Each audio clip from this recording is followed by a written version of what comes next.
Welcome to the We Are VIP podcast.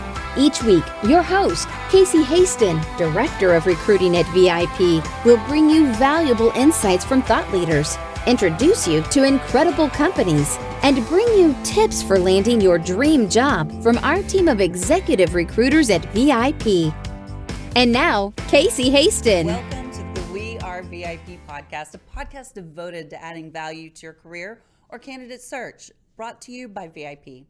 I'm your host, Casey Hasten. I'm an executive recruiter with VIP, and you're all-around hiring guru. And you know, it is my joy to bring you every week, to bring you experts from around the world, around the country, to talk to you about how you can better achieve that career satisfaction. And today, I've brought a little unique guest. I'm pretty excited about this guest. So I'd like to welcome Mac Prichard, CEO of Max List and Recruitment and career expert. We always want to talk to the career experts, right? Mac owns and operates Max List, a certified B corporation that serves employers and job seekers in Oregon and Washington. Now you may ask why we're talking about Oregon and Washington. These principles apply all over, so that you can still take away some really good information today.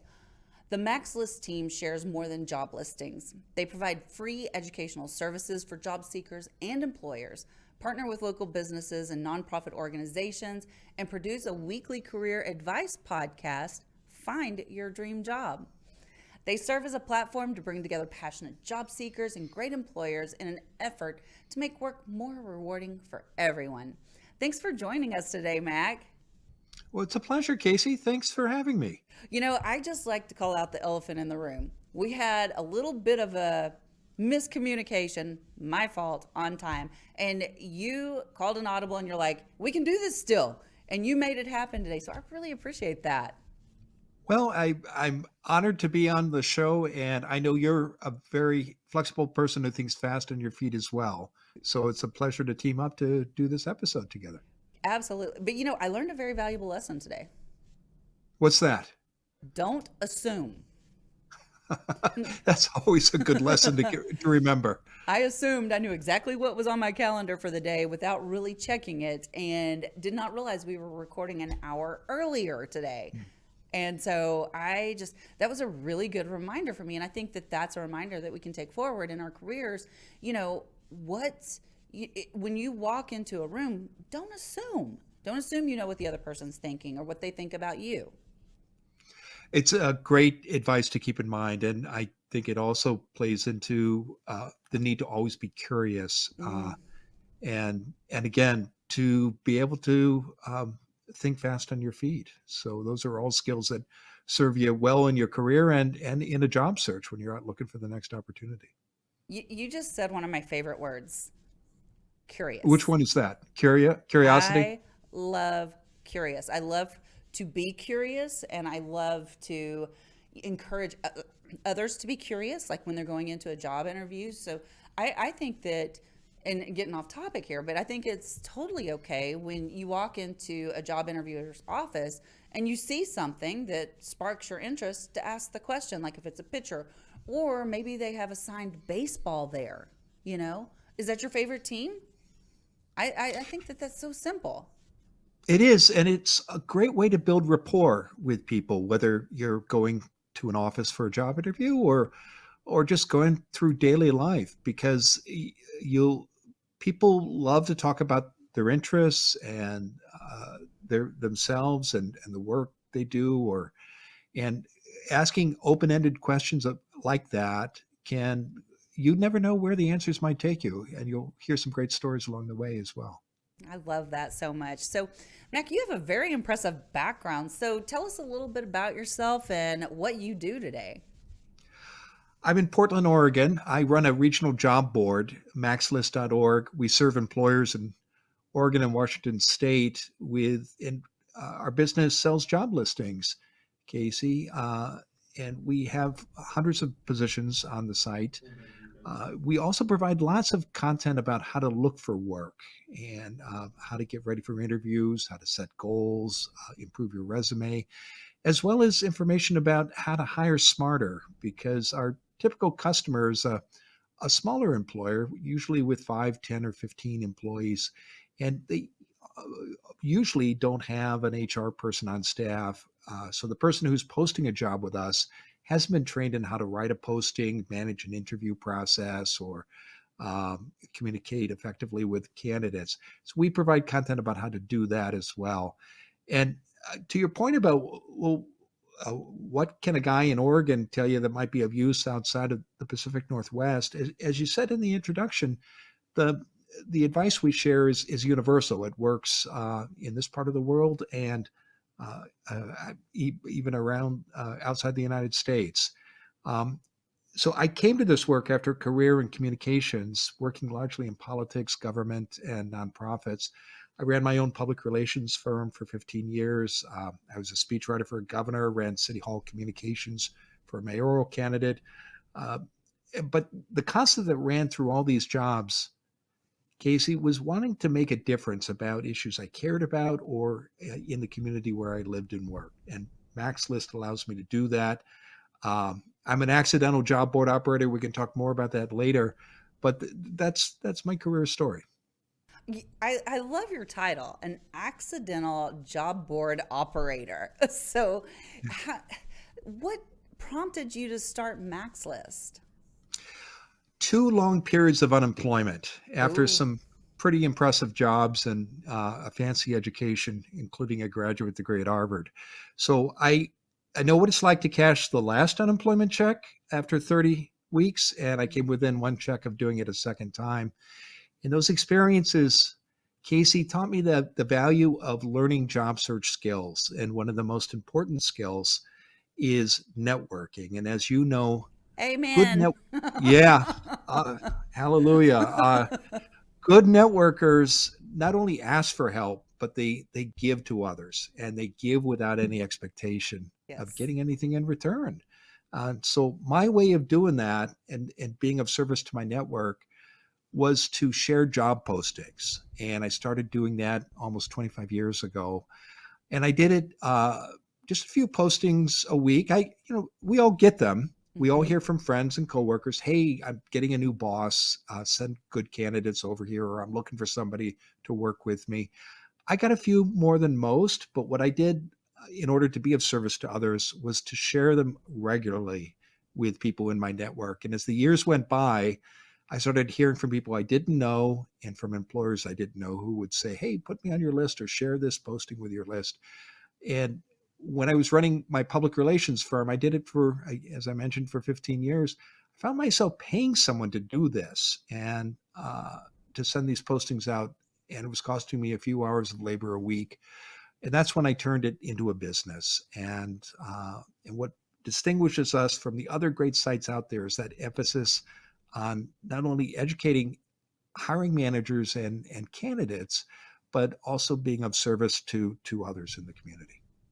And I want to go back to, and I really harp on this in this podcast, even though this is a career podcast, I go back to networking quite a bit because I think networking is critical to a career. Would you agree with that? I would, and I want to hear more from you about it. But let's talk about why it matters and what a difference it makes. I just, we had our Success North Dallas meeting, which is an organization that I host here locally yesterday. And it was really interesting. I had a potential new member. It was a first time guest come up. And she told me after the meeting, because this is a high level networking event for C-level executives, right? But we always allow at the very end of the meeting those that are in transition. It's not an unemployment type organization, but we do want to recognize that there are those people that are high level that are in transition. And so we allow them to stand up and state their name and discipline. And then we have them come up to the front of the room afterwards. And anybody in our community that can help them are welcome to go up to them. And her comment to me was, that was so classy.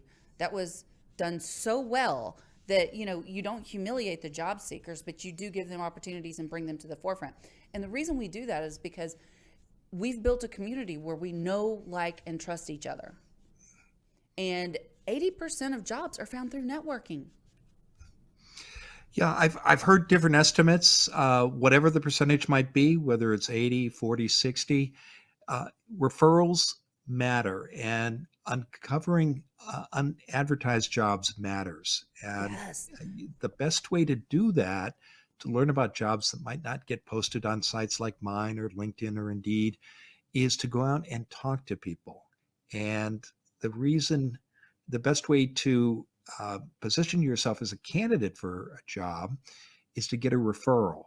And the reason referrals matter so much is managers who are doing hiring want to reduce risk. And that gets back to your point. Managers prefer to hire people they know, like, or trust, or are recommended to them by people they know, like, or trust, Yes. because that reduces risk. And I, I think it's important for candidates to understand that, and to embrace it, and realize you can create those referrals. It's a skill you can learn. You don't have to have gone to an Ivy League school or be the best friend of a hiring manager. There are ways to create those opportunities for yourself. So I want to come back to that in just a second, ways to create those opportunities for yourself. But I want to go back to what you said earlier about unadvertised job openings. That's critical. And you know this, and I know this. People don't come to me as a recruiter until they're desperate, because nobody wants to pay a recruiter a fee to go find talent, right? Unless they totally recognize the value of a recruiter. But that's not many people. They don't recognize how much we save them on, the time that they're losing when they don't have talent in the seat. But when they get desperate and their people are working, overtime because they have a hole in their organization, that's when they come to us. But if you can find out about that hole before it has to be advertised, that's what networking's about. It is. And the way to do it effectively is to have a clear job search goal, know what you want. And if you're not sure, that's okay. It's very normal. I find that people often have two or three goals that they want to explore, and networking, going out and having informational interviews with people who are doing those jobs and talking to them about what that work is like, usually brings clarity about which of the two or three opportunities you're most interested in.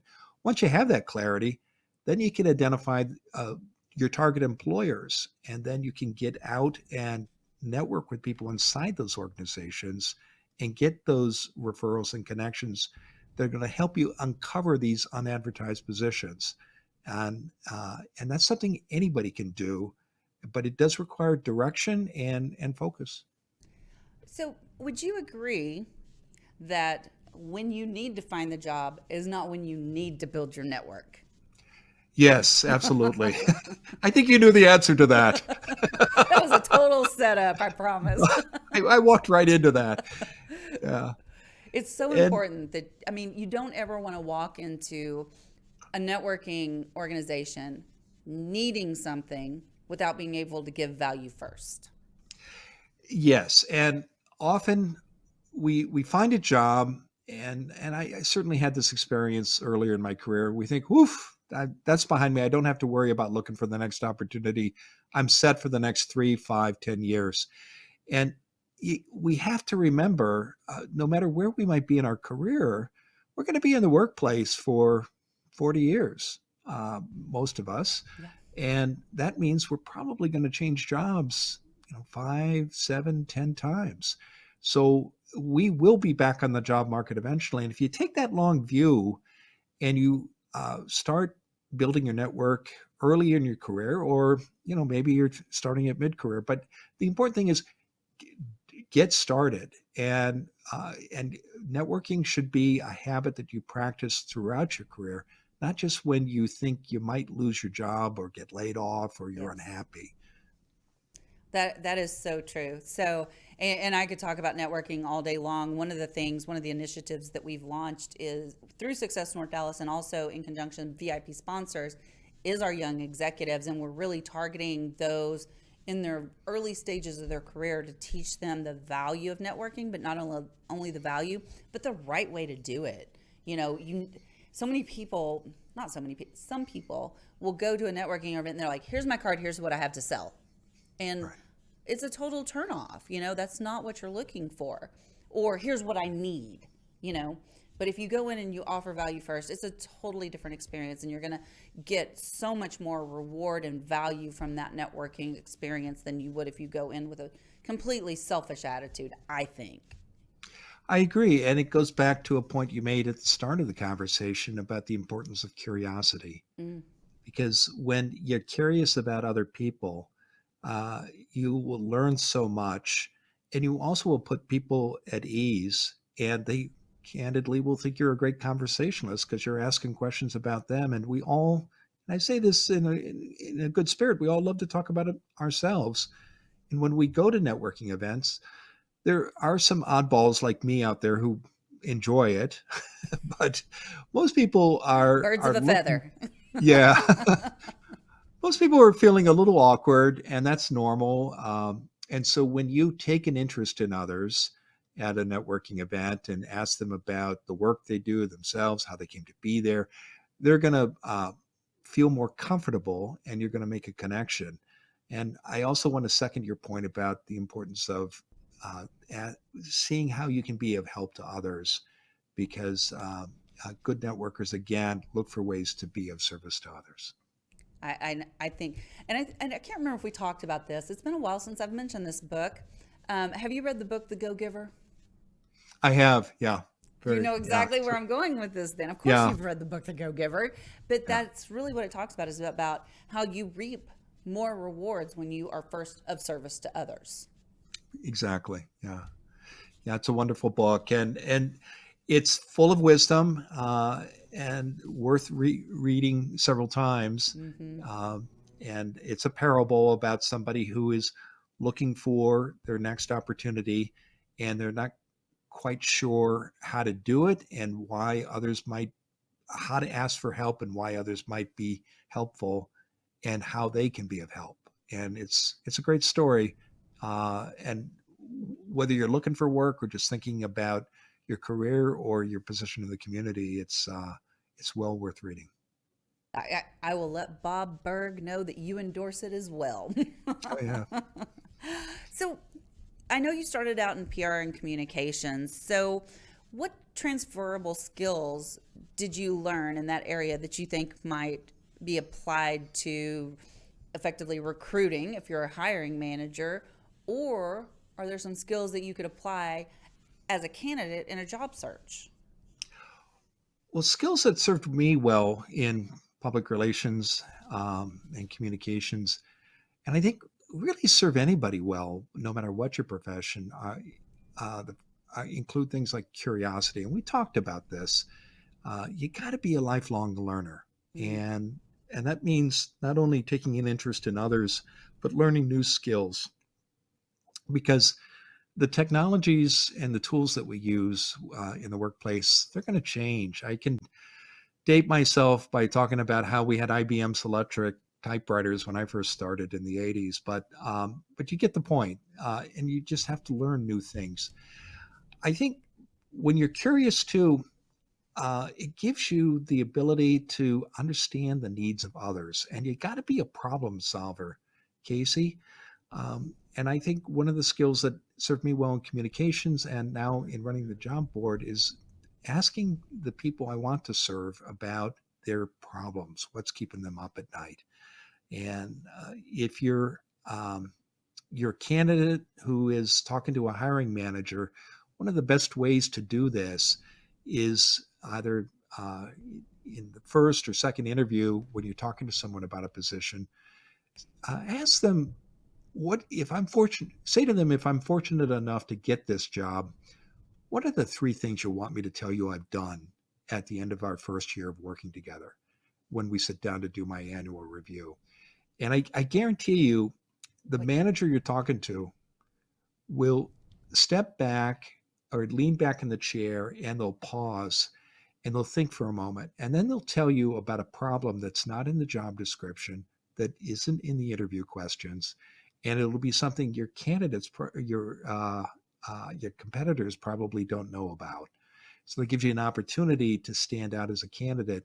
But it also just reinforces my point that the more you know about the problems of the people you're serving, the more success you'll have And it's a great skill to have. And I get that, and I think that's a great question about what keeps you up at night. Another great question that I like to ask, and this is more pre-interview, Hmm. like trying to help people find that right career path. What's going to make you happy to get up and go to work tomorrow? Yeah, that's a great question. Why do you like that question? What do you find when you ask that one?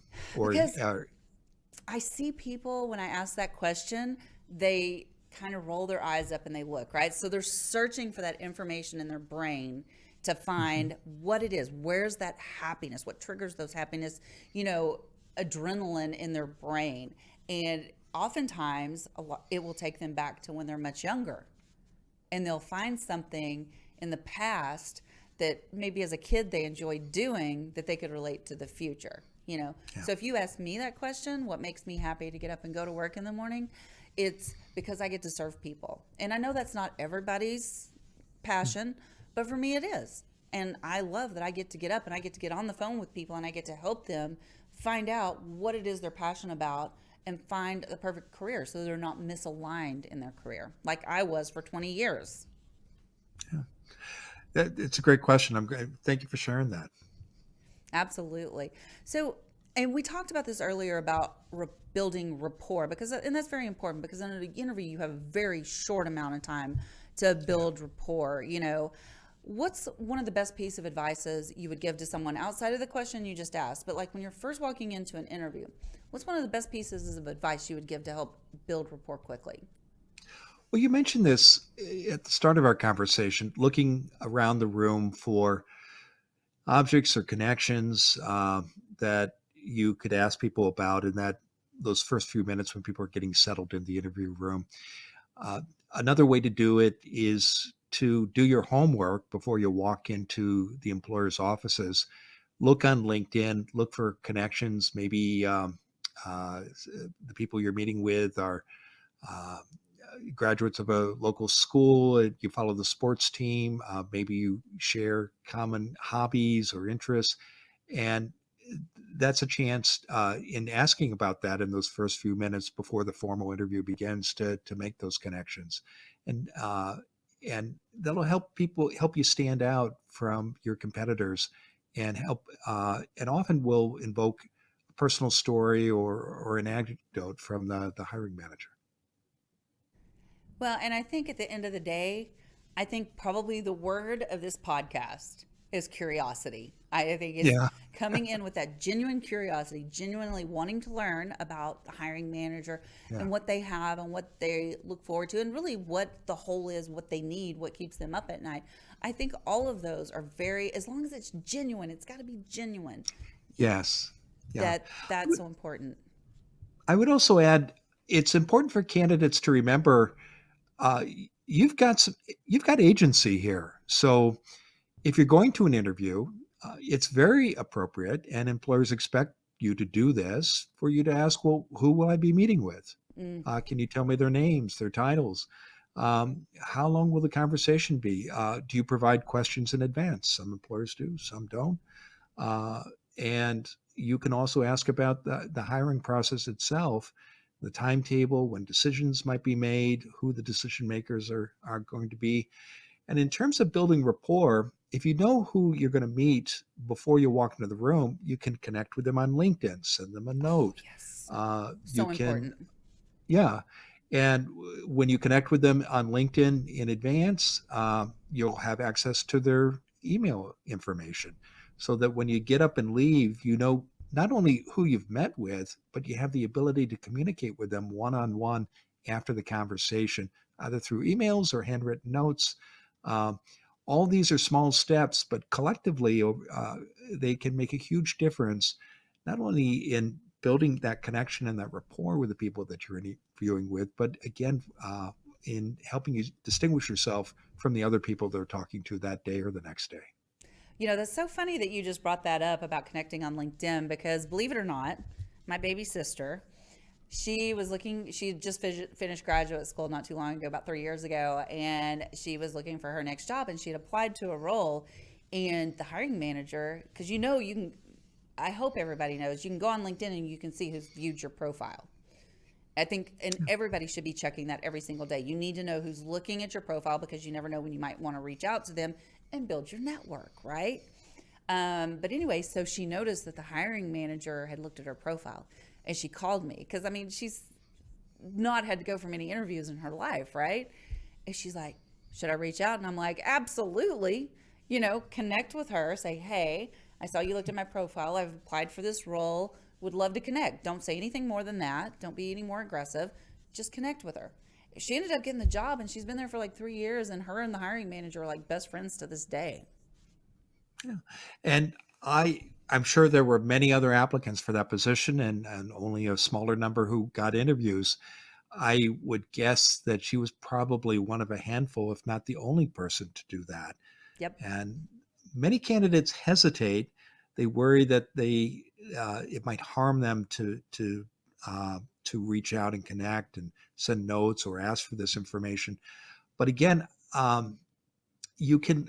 These are all standard practices, and I think because many of us don't look for work frequently or invest as much time as perhaps we should in learning the job search skills, we're not aware of these opportunities. So it just reinforces for me the importance of when you're doing a search or thinking about managing your career, spend time learning these skills and these subjects, because this knowledge will serve you well no matter where you are in your career. And there's so much more we could talk about. I just know it, the two of us. But really quickly, tell me a little bit about your podcast, Find Your Dream Job. I love the title. Thank you. It's a weekly career advice show, and I have been for 8 years now sitting down once a week with career experts across the United States and outside the U.S. as well. And we look for career experts like you. They could be on the hiring side, a recruiter, an HR manager who's involved in interviewing and selecting candidates, or we talk to people who work on the candidate side. They could be career coaches, resume writers, staffers at career services offices at universities. Whatever side of the table they're sitting on, they get paid to help people, if they're working for candidates, understand the challenges that you face when you apply for a job, and they get paid to help people overcome those problems. Or if they're on the hiring side, they see what works and doesn't work. And it's that knowledge, that expertise that we tap into in these conversations. We get really granular about job search topics, but we find that's what our listeners come for. And we're proud that the show's been downloaded more than 4 million times. Wow. Most of our listeners are outside of Oregon and Washington, because again, to the point you and I were talking about at the start, this advice, these principles are universal. The job search advice you're sharing works not only in Texas, it works in Oregon and the UK and around the world. Yeah. And it's the same for what our guests share on our show. So you can find it wherever you get your podcasts. Find Your Dream Job. And we're approaching our 500th interview in the next couple months. That is really impressive. I just want to stop for just a second and say congratulations, because Thank you. I feel like I'm kind of a old podcaster, and I'm like, have done half of what you've done. And I feel like I've done a lot. You've done a lot. Take your hat off to yourself. It's, as you know, it's a labor of love, but it's a lot of work. It is a lot of work, for sure. Yeah. So very quickly, I usually ask 3 questions at the end of the show, and I think we're, out of respect for you and your time, we're going to run out of time. So I'm going to ask you just one of our final, maybe 2 of our final questions. We'll see how long it takes you to answer this one. So if you were, not if you were one, I just launched in, see, I am such a creature of habit. I just launched into the first question. So what is one thing you do each morning to set your day up for success? I've only been doing it for a year, but I have been doing daily meditation. I use a meditation app. What do you use? 10% Happier. Oh, I've not heard of that one.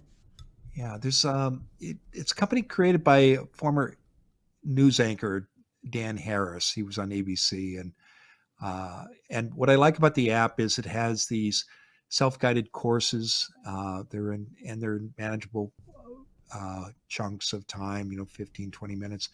But setting aside a day 15, 20 minutes a day. And I don't do it at the same time every day, but for that kind of reflection, just brings direction and calmness to my day that I might not otherwise have. And it's like exercise, you see the benefits over time. It's not overnight, but I have noticed a big difference in both just my day-to-day life after having done that for more than a year. I love that. I also am a huge meditator, which is why I asked about the app. There's a YouTube channel that I follow. It's called Great Meditations. You might check it out. It's really, really good. Great tip. Yeah. So I love that one. Okay, I am going to ask you one more question. So if your life's work was being summarized in a news article, what would the headline be? Okay, so full disclosure, you sent this question to me in advance, as I expect you do with all your guests. I'm a genealogist. I have this news article from the 30s about a great grandmother, and there was actually a news story about her death, and the headline was, "She had many friends." And I love that about her. I think mine would be, "He helped many people." Oh, I love that. I love that so much. How do people get in touch with you? You mentioned so many resources today. So how do they get access to those resources? Go to our website, maxlist.org, and we do have a job board with positions in Oregon and Washington.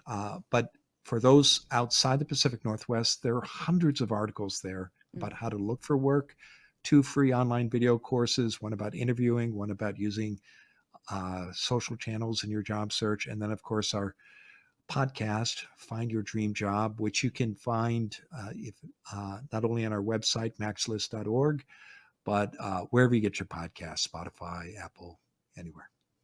I love that so much. Mac, thank you so much. You've been so flexible today, and you've just been an amazing treasure trove of information. So I really appreciate you. And just one last thing to say to you, you are a VIP. Thank you. It's an honor to be here, and thank you for the invitation. And that's a wrap for today. Join us next week here on the We Are VIP podcast. We'd love to know how we can help you be a VIP. To find out more, log on to wearevip.com.